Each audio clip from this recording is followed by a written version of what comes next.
بسم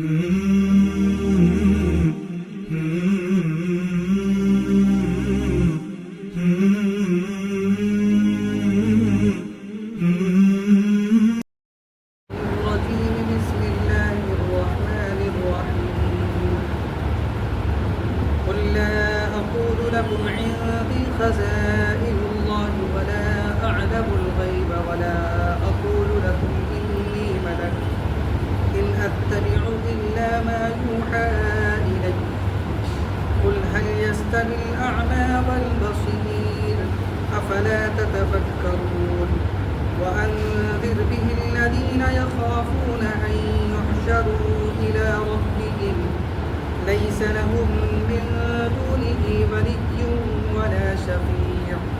ولا شفيع لعلهم يتقون. یہ سورہ انعام کی آیت نمبر 50 اور 51 دو آیت کی تلاوت ہوئی ہے.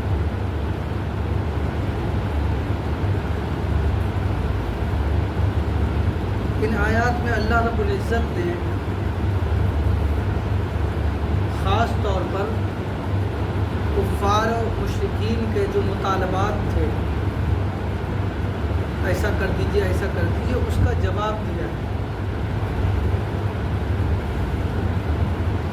اللہ کے رسول صلی اللہ علیہ وسلم کی نبوت و رسالت پر جتنی دلیل کی ضرورت تھی وہ اللہ رب العزت نے شروع دن سے ہی مہیا کر دی کہ ایک آدمی جو کہ عقل مند ہے اور حق کو قبول کرنے کا ارادہ رکھتا ہے، حق کی تلاش میں ہے، اس کے لیے اتنی دلیل اسلام کو اپنانے کے لیے کافی تھی. ایک موٹی سی دلیل تھی. اللہ کے رسول صلی اللہ علیہ وسلم کی زندگی ان کے سامنے کھلی ہوئی کتاب کی طرح تھی. آپ صلی اللہ علیہ وسلم کی پوری زندگی یعنی پیدائش سے لے کر نبوت تک کی پوری زندگی ان کے سامنے تھی کہ آپ صلی اللہ علیہ وسلم نے یتیمی کی حالت میں آپ کھولا. مکہ کا نہ ماحول تھا لکھنے پڑھنے کا اور نہ آپ صلی اللہ علیہ وسلم نے لکھنا پڑھنا کہیں سیکھا، اور نہ ہی پوری دنیا گھوم کر قوموں کے حالات کو دیکھا. ایک آدمی جس نے کبھی بھی کسی استاذ کے پاس کچھ نہیں سیکھا 40 سال تک اسی طرح گزار دیتا ہے، اور 40 سال کے بعد اس آدمی کی زبان سے ایسا کلام نکلتا ہے جو کہ علم و حکمت سے پر ہے، جس کے اندر پوری زندگی کا لائحہ عمل بیان کیا گیا ہے. اگر ایک پڑھا لکھا انسان بھی اس میں اگر غور کرے قرآن کریم میں تو بھی اس کے عقل دنگ رہ جاتی ہے کہ یہ کسی انسان کا ذہنی اختراع نہیں ہو سکتا، یہ انسانی کلام نہیں ہے. خاص طور پر اس انسان کا جس نے کبھی کسی سے کچھ لکھنا پڑھنا سیکھا ہی نہیں.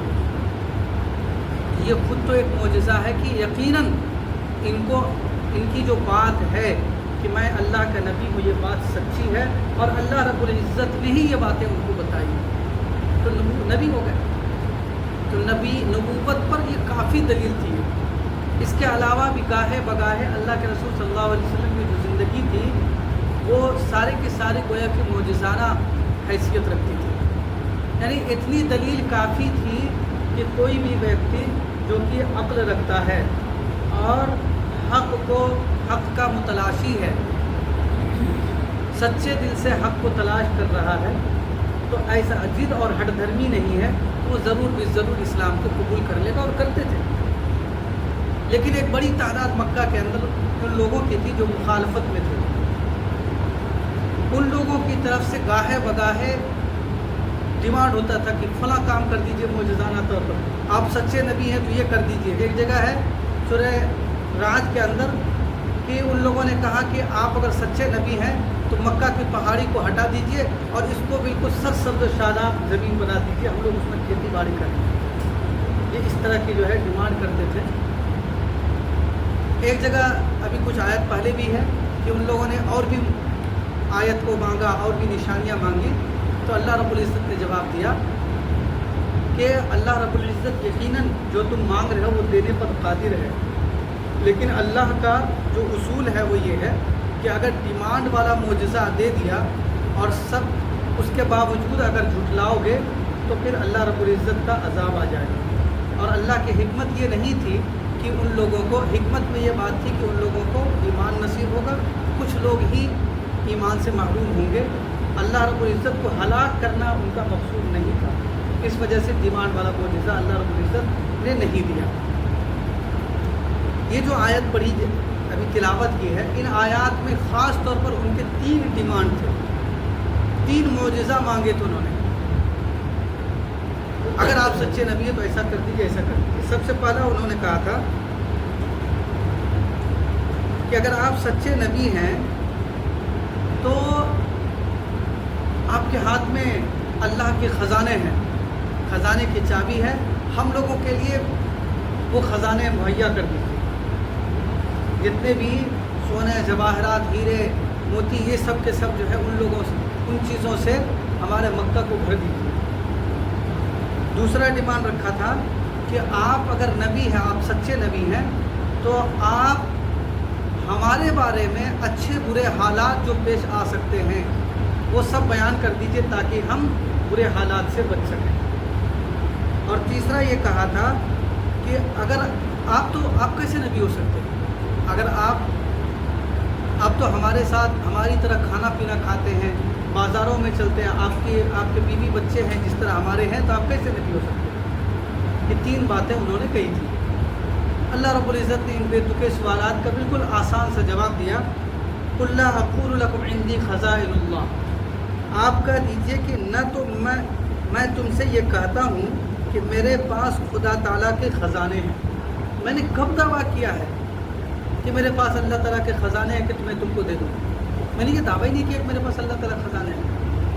وَلَا أَعْلَمُ الْغَيْبِ، اور میں نے یہ بھی دعویٰ نہیں کیا کہ میرے پاس غیب کی خبریں، غیب کی باتیں ہیں، یا میں غیب کو جانتا ہوں، غیب کی خبریں نہیں، غیب کو جانتا ہوں، یہ بھی میں نے دعویٰ نہیں کیا۔ لہٰذا تمہارا یہ کہنا کہ غیب سے ہم کو معلوم کر کے بتائیے کہ ہمارے لیے کیا کیا حالات برے یا اچھے پیش آئیں گے، یہ تمہارا ڈیمانڈ صحیح نہیں ہے۔ اور میں نے یہ بھی دعویٰ نہیں کیا کہ میں کوئی فرشتہ ہوں،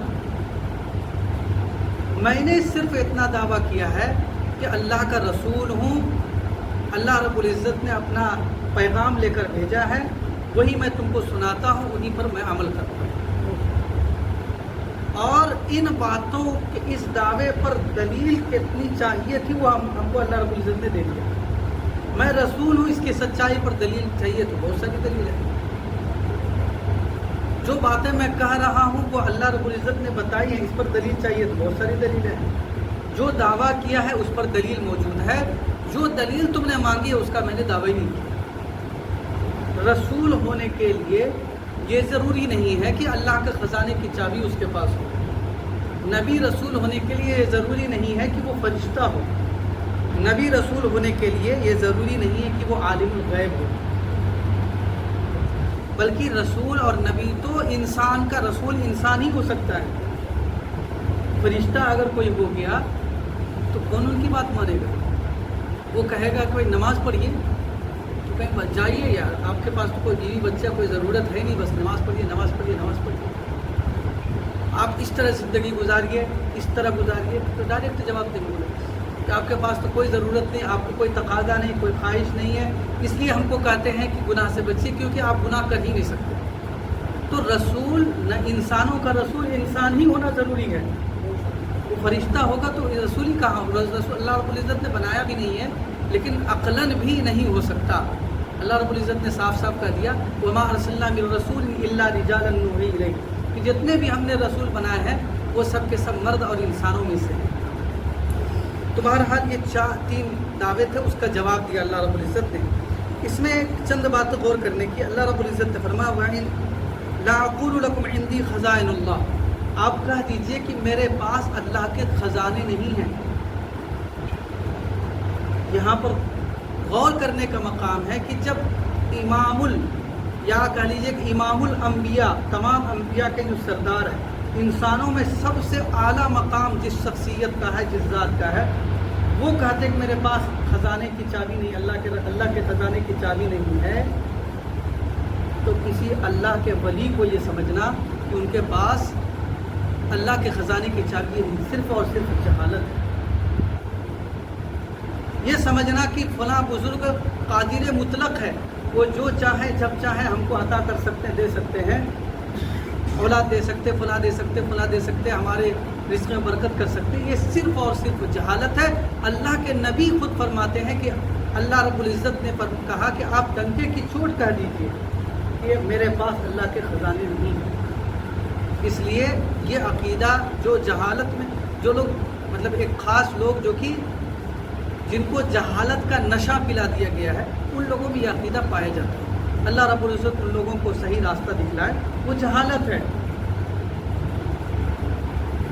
تو اللہ کے رسول اللہ رب العزت نے فرمایا، آگے فرمایا وَلَا أَعْلَمُ الْغَيْبِ، آپ کہہ دیجئے کہ میں عالم الغیب نہیں ہوں، میں عالم الغیب نہیں ہوں۔ ایک سمجھیے دو چیزیں یہاں، ایک ہے عالم الغیب ہونا، غیب کی باتیں جاننے والا ہونا، اور ایک ہے غیب کی معلومات کا ہونا، دونوں میں فرق ہے۔ مرنے کے بعد کیا ہوگا، قیامت قائم ہوگی، قیامت میں حساب و کتاب ہوگا، نیک لوگوں کا انجام کیا ہوگا، بد لوگوں کا انجام کیا ہوگا، جنت ہے جہنم ہے، اس کے طبقات ہیں، اس کے درجات ہیں، وہاں کے سارے حالات، یہ سب کیا ہے، غیب کی معلومات ہے۔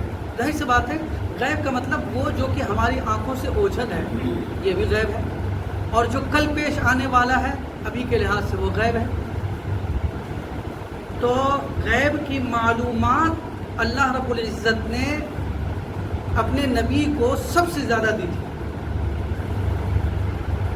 اللہ رب العزت نے جتنے بھی کائنات میں جتنے بھی انسان اور جنات ہیں، سب سے زیادہ علم اپنے نبی کو دیا تھا، اس میں کسی کے دو رائے نہیں ہے۔ لیکن علم غیب یہ نہیں دیا گیا۔ علم غیب کا مطلب ہوتا ہے کہ اس کائنات کے ایک ایک ذرے کا علم، ازل سے لے کر ابد تک کا علم، یہ ہے علم غیب۔ اس کو بولتے ہیں علم غیب محیط۔ یہ صرف اور صرف اللہ رب العزت کے ساتھ خاص ہے۔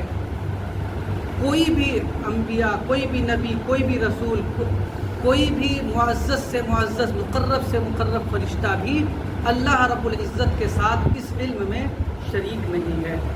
وَلَا يُحِيطُونَ بِشَيْءٍ مِّنْ عِلْمِهِ إِلَّا بِمَا شَاءَ، لوگوں کے پاس صرف اتنا ہی علم ہے جتنا اللہ رب العزت نے دے دیا ہے۔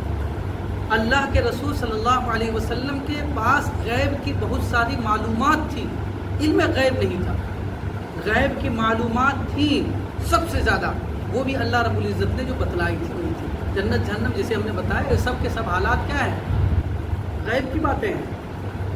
اللہ رب العزت نے اپنے نبی کو بتلایا، اور اپنے نبی نے ہم لوگوں کو بتلایا، امت تک پہنچایا۔ لیکن علم غیب کہ آج سے کل تک، پرسوں کیا ہوگا، قیامت تک کیا کیا حالات ہونے والے، اس بارے میں بھی اللہ رب العزت نے اپنے نبی کو کچھ کچھ معلومات دی ہیں کہ ایسا ایسا فتنہ ہونے والا ہے، قیامت کے قریب ایسا ایسا ہوگا، یہ کانا دجال آئے گا، حضرت مہدی آئیں گے، حضرت عیسیٰ علیہ السلام آئیں گے، اس طریقے سے فتنہ رونما ہوگا۔ یہ سب کے سب غیب کی معلومات ہیں جو اللہ رب العزت نے اپنے نبی کو دی ہے، یہ علم غیب نہیں ہے۔ علم غیب کا مطلب سمجھ میں آ گیا کہ کائنات کے ایک ایک ذرے کا علم، کیڑے مکوڑے ہر چیز کا علم، اور ازل سے لے کر ابد تک، جب سے یہ کائنات قائم ہے اس وقت سے لے کر قیامت کے قائم ہونے تک کا علم، یہ ہے علم غیب۔ یہ اللہ رب العزت کے ساتھ خاص ہے، یہ کسی نبی رسول کے ساتھ کسی کے ساتھ خاص نہیں ہے، یہ اللہ رب العزت کے ساتھ خاص ہے۔ اور دوسرا عقیدہ، ہمارے نبی کو اللہ رب العزت نے تمام کائنات میں سب سے زیادہ علم دیا تھا، لیکن علم غیب اللہ رب العزت کے ساتھ خاص ہے۔ میں اس لیے اس پر زور دے رہا ہوں کہ ایک خاص طبقے میں اس سلسلے میں جہالت پائی جاتی ہے، اس لیے اس سلسلے میں مکمل معلومات رہنی چاہیے۔ اللہ تعالیٰ فرماتے ہیں کہ آپ کہہ دیجئے کہ میں تمام غیب کی باتوں کو نہیں جانتا، اور نہ میں تم سے یہ کہتا ہوں کہ میں فرشتہ ہوں، ان اتبع الا ما یوحی الیہ، میں تو صرف جو میرے پاس وحی آتی ہے اس کا اتباع کر لیتا ہوں، اس پر میں عمل کرتا ہوں، وہی تم کو بتلاتا ہوں۔ ہم کو جو اللہ رب العزت بتلاتے وہ اسی پر میں بھی عمل کرتا ہوں، وہی تم کو بھی بتلا دیتا ہوں۔ کتنا سیدھا سادہ جواب ہے۔ آپ کہیے کہ اندھا اور بینا کہیں برابر ہو سکتا ہے؟ اندھا سے مراد جو کہ عقل کو صحیح استعمال کر کے حقیقت کو جاننے کی کوشش کرتے ہیں، اور بینا یعنی دیکھنے والے سے مراد یہ ہے کہ جو حقیقت کو جاننے کی کوشش کرتے ہیں، اور اندھا سے مراد جو کہ اللہ کی آیتوں کو پہچاننے کی کوشش ہی نہیں کرتے، جاننے کی کوشش ہی نہیں کرتے۔ ان کے آنکھوں پر گویا کہ یا دل کے آنکھوں پر ہدایت کی جانب سے پردہ پڑ گیا ہے، ہدایت کا راستہ ان کو نظر نہیں آتا۔ ظاہر سی بات ہے کہ وہ سب برابر نہیں ہو سکتے۔ افلا تتفکرون، سو کیا تم غور نہیں کرتے؟ آگے ہے، اور ایسے لوگوں کو ڈرائیے جو اس بات سے اندیشہ رکھتے ہوں کہ اپنے رب کے پاس ایسی حالت سے جمع کیے جائیں گے کہ غیر اللہ میں سے نہ کوئی ان کا مددگار ہوگا اور نہ کوئی شفیع ہوگا، اس امید پر کہ وہ ڈر جاویں۔ یہ کیا کہہ رہے ہیں؟ دو طرح کے گروہ، تین گروہ ہو گئے۔ ایک تو وہ جو کہ کامل یقین رکھتے ہیں کہ ہم کو مرنے کے بعد دوبارہ زندہ ہونا ہے، اہل ایمان ہے، حساب کتاب دینا اس پر یقین رکھتے ہیں۔ اور ایک وہ جو کہ شبہ میں ہے، متردد ہے، حالات پیش آتے ہیں تو یقین ہو جاتا ہے، پھر یقین گھٹ جاتا ہے، دو۔ اور تیسرا وہ ہے جو بالکل سرے سے انکار ہی کر دیتا ہے۔ اللہ تعالیٰ فرماتے ہیں کہ اس سے آپ ڈرائیے یا آپ کے کہنے کا جو فائدہ اٹھائیں گے وہ پہلے دو قسم کے لوگ ہیں۔ ایک تو وہ جو یقین کرتے ہیں کہ آپ کے کہنے سے ان کے یقین میں مزید اضافہ ہو جائے گا، اور ایک وہ جو کہ شک اور تردد میں پڑے رہتے ہیں کہ آپ کے کہنے سے ان کو یقین حاصل ہو جائے گا، برخلاف ان کے کہ جو انکار کر بیٹھے ان کو کوئی فائدہ نہیں ہونے والا۔ وَلَا تَطْرُدِ الَّذِينَ يَدْعُونَ رَبَّهُم بِالْغَدَاةِ وَالْعَشِيِّ يُرِيدُونَ وَجْهَهُ مَا عَلَيْكَ مِنْ حِسَابِهِم مِّن شَيْءٍ وَمَا مِنْ حِسَابِكَ عَلَيْهِم مِّن شَيْءٍ فَتَطْرُدَهُمْ فَتَكُونَ مِنَ الظَّالِمِينَ وَكَذَلِكَ فَتَنَّا بَعْضَهُم بِبَعْضٍ لِيَقُولُوا أَهَٰؤُلَاءِ مَنَّ اللَّهُ عَلَيْهِم مِّن بَيْنِنَا أَلَيْسَ اللَّهُ بِأَعْلَمَ بِالشَّاكِرِينَ۔ جن لوگوں نے انسان کو پہچانا ہی نہیں کہ انسان کو کی کیا خصوصیات ہیں، ان لوگوں نے یہ سمجھا کہ یہ جو آیت پڑھی گئی ہے، ان دونوں آیت میں خاص طور پر اسلام کا جو باعزت، معزز اور شریف اور رذیل اور حقیر ہونے کا جو معیار ہے، کسوٹی ہے کہ اللہ کے نزدیک کون زیادہ معزز اور شریف ہے اور اللہ کے نزدیک کون زیادہ ذلیل ہے، اس کا معیار کیا ہونا چاہیے، اس آیت کے اندر اس کو بتلایا گیا، اس کی جانب اشارہ کیا گیا ہے۔ تو ہم یہ بتا رہے ہیں کہ جن لوگوں نے انسان کو پہچانا ہی نہیں، انہوں نے یہ سمجھا کہ انسان جس طریقے سے اور بھی جاندار ہے، اسی کا گویا کہ ایک ایکسٹرا ورژن انسان بھی ہے، جس طریقے سے دیگر حیوان ہے اسی طریقے سے ایک انسان بھی ہے، تھوڑا سا ہوشیار ہے۔ یہ سمجھا انہوں نے کہ جس طریقے سے دیگر جاندار ہیں، گائے، بیل، بھیڑ، بکری وغیرہ، اسی طریقے سے ایک جاندار یہ بھی ہے، بس اس سے تھوڑا سا ہوشیار ہے۔ جب یہ سمجھ لیا تو ان کے نزدیک انسان کے اعلیٰ اور ادنا ہونے کا جو معیار ہے وہ بھی بدل گیا، یعنی حیوان سمجھ لیا، جو حیوان ہے نا، گائے، بیل، بکری وغیرہ، اسی طریقے کا ایک انسان کو بھی سمجھ لیا۔ تو ان کے یہاں معیار کیا بنا کہ جو حیوانیت میں، حیوانیت سے مراد وہ نہیں ہے، وحشی درندگی نہیں ہے، حیوانیت یعنی حیوان کا کام کیا ہوتا ہے؟ کھانا پینا، سونا جاگنا، آرام کرنا اور پھر سو جانا، ختم ہو جانا، مٹی ہو جانا، یہ ہے حیوانیت۔ یعنی حیوان ہونے کے لیے یہی سب چیزیں، ان کی زندگی کے لیے یہ سب چیزیں ضروری ہے۔ تو جو آدمی، جو انسان ان چیزوں میں زیادہ ہوگا وہی معزز ہوگا، وہی اعلیٰ ہوگا، یہ معیار انہوں نے بنا لیا۔ اور جو ان چیزوں میں کم ہوگا وہ ادنا ہوگا، کمتر ہوگا۔ یعنی مطلب یہ ہو گیا کہ ایسے لوگوں کے نزدیک یہ اصول بن گیا کہ جس کے پاس روپے پیسے زیادہ ہیں، جس کے پاس پاور زیادہ ہے تھوڑی سی، وہی اس دنیا کے اندر اعلیٰ اور عرفہ ہو گیا، اور جس کے جو تھوڑا غریب ہے، تھوڑا پریشان حال ہے، خستہ حال ہے، وہ ذلیل اور ارذل ہو گیا، کمتر ہو گیا۔ یہ معیار کن لوگوں نے بنایا؟ جنہوں نے انسان کو صرف کھانے پینے والا حیوان سمجھ لیا، کھانے پینے والا ایک ہوشیار حیوان اور جاندار سمجھ لیا۔ بس یہی سمجھ لیا کہ جب حیوانیت میں، یعنی ان چیزوں میں، کھانے پینے کی چیزوں کے اندر جو زیادہ بڑھ جائے گا وہی زیادہ ڈیولپ کیا ہوا ہے، اور وہی زیادہ ترقی یافتہ ہے، وہی اسی کا معیار بلند ہے۔ اسلام نے یہ معیار نہیں دیا۔ اسلام نے کہا کہ اللہ جو اعلیٰ اخلاق کا مالک ہوگا، خاص عقیدہ دیا، ان عقیدے کا مالک ہوگا، وہی جو ہے اعلیٰ ہوگا۔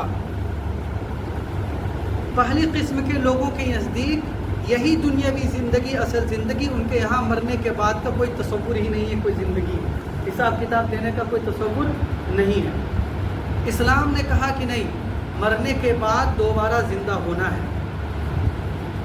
ان کے یہاں عقائد، نظریات، اخلاقیات، اچھے برے کردار، اس کی کوئی جگہ نہیں ہے انسان کے اعلیٰ اور ادنا ہونے میں، صرف کھانا پینا جو ہے بس وہی ہے۔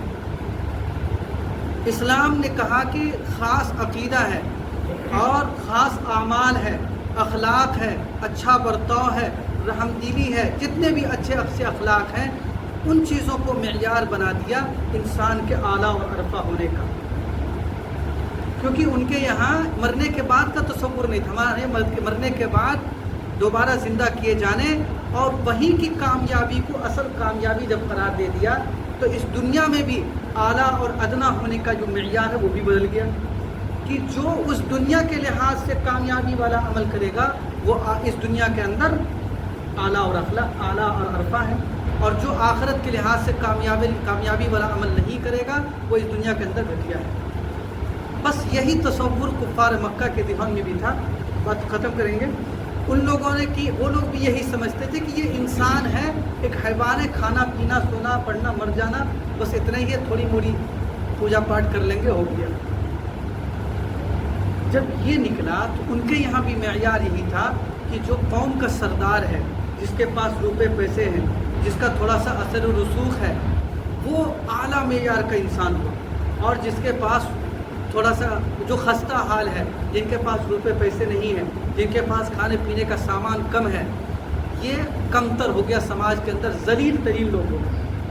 یہی کفار مکہ سمجھتے تھے۔ چنانچہ ایک مرتبہ عتبہ، شیبہ اور جتنے بھی بڑے بڑے اس وقت کے سردار تھے، ان لوگوں نے حضرت اللہ کے رسول صلی اللہ علیہ وسلم کے چچا ابو طالب کے پاس آ کر یہ درخواست کہا کہ آپ کے بھتیجا کی بات سننے سے ایک بات ہمارے لیے یہ بات بھی رکاوٹ بنتی ہے کہ ان کے پاس جو بیٹھے ہوئے لوگ ہیں وہ بڑے غریب قسم کے لوگ ہیں، کچھ تو وہ لوگ ہیں جن کو ہم نے آزاد کیا، غلام تھے وہ، کچھ سماج کے بالکل دبے کچلے لوگ ہیں، وہ لوگ ہیں، ان کے کپڑے بھی بہت اعلیٰ قسم کے نہیں ہوتے ہیں، اس لیے ہم ان کے ساتھ بیٹھنا پسند نہیں کرتے، اسی لیے آپ کے بھتیجے کی بات نہیں سنتے۔ آپ ان سے کہیے کہ ہمارے لیے تھوڑا وقت فکس کر دیں، ہم اس وقت میں آ جائیں گے۔ اس وقت میں وہ لوگ نہیں رہیں گے۔ وہ لوگ سے مراد وہ مسلمان جو کہ خستہ حالت میں تھے۔ یہ بات خواجہ ابو طالب نے اللہ کے رسول صلی اللہ علیہ وسلم سے کہی۔ حضرت عمر فاروق رضی اللہ تعالیٰ عنہ کو بڑی اچھی لگی یہ بات۔ انہوں نے کہا یا رسول اللہ، اس میں کوئی حرج نہیں ہے، تو ہمارے دوست ہیں، ہمارے دوست ہیں، اگر ان کو تھوڑا سا ہٹا بھی دیا جائے اس عظیم مقصد کے لیے کہ یہ کفار کے سرداران ہیں، بڑے بڑے لوگ ہیں، اگر یہ لوگ مسلمان ہوں گے تو ان کے پیچھے پیچھے بہت سارے لوگ مسلمان ہو جائیں گے، اس عظیم مقصد کے لیے اگر ہم اپنے لوگوں کو تھوڑی دیر کے لیے ہٹا دیتے ہیں تو اس میں کوئی حرج نہیں۔ اللہ رب العزت کی قرآن کی آیت نازل ہوئی، نہیں، ایسا نہیں کر سکتے، ان لوگوں کو آپ اپنے سے جدا نہیں کر سکتے ہیں، ان کا معاملہ الگ ہے، بیٹھنا ہوگا، سننا ہوگا تو انہی لوگوں کے ساتھ مل کر سننا ہوگا، ان کو الگ نہیں کیا جائے گا، کیونکہ معیار جو ہے وہ نہیں ہے جو وہ سمجھتے ہیں۔ یا اگر خستہ حال ہے تو وہ گھٹیا اور کمتر ہے. یہ معیار صحیح نہیں ہے.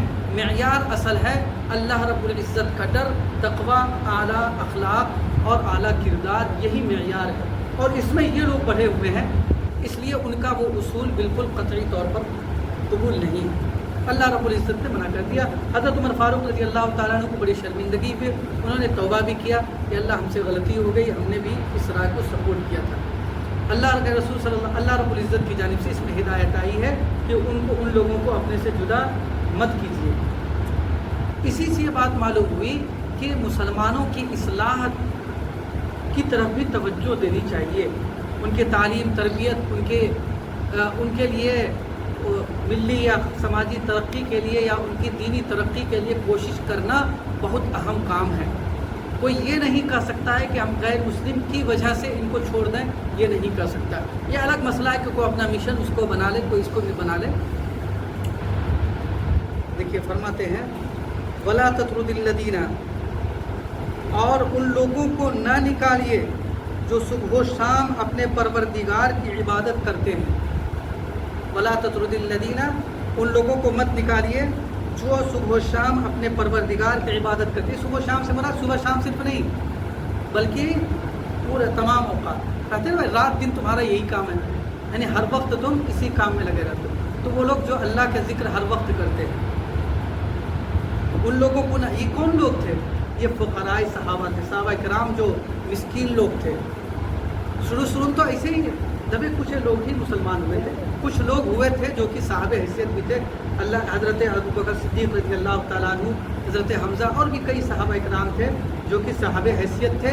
لیکن زیادہ تر لوگ وہ تھے جو کہ دبے کچھ لوگ تھے، سماج میں ان کو اچھا اعلیٰ نہیں سمجھا جاتا تھا. وہی لوگ مسلمان ہوئے تھے.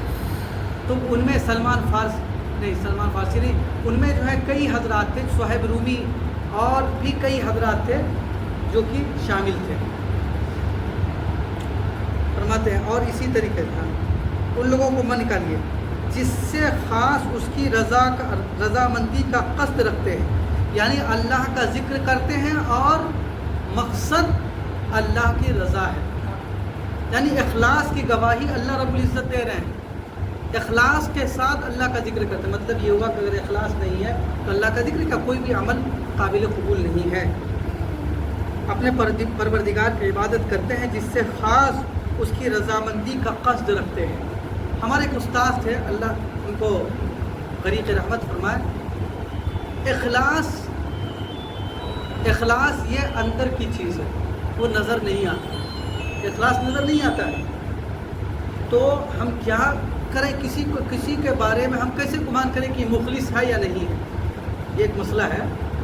اخلاص تو اندر کی چیز ہے نا. اخلاص کا مطلب ہے کہ کسی کام کو خالصتاً اللہ کے لیے انجام دینا، یہ اخلاص ہے.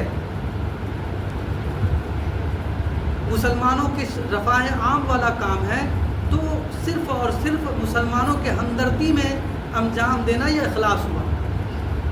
تو یہ چیز ہم کیسے جانیں گے؟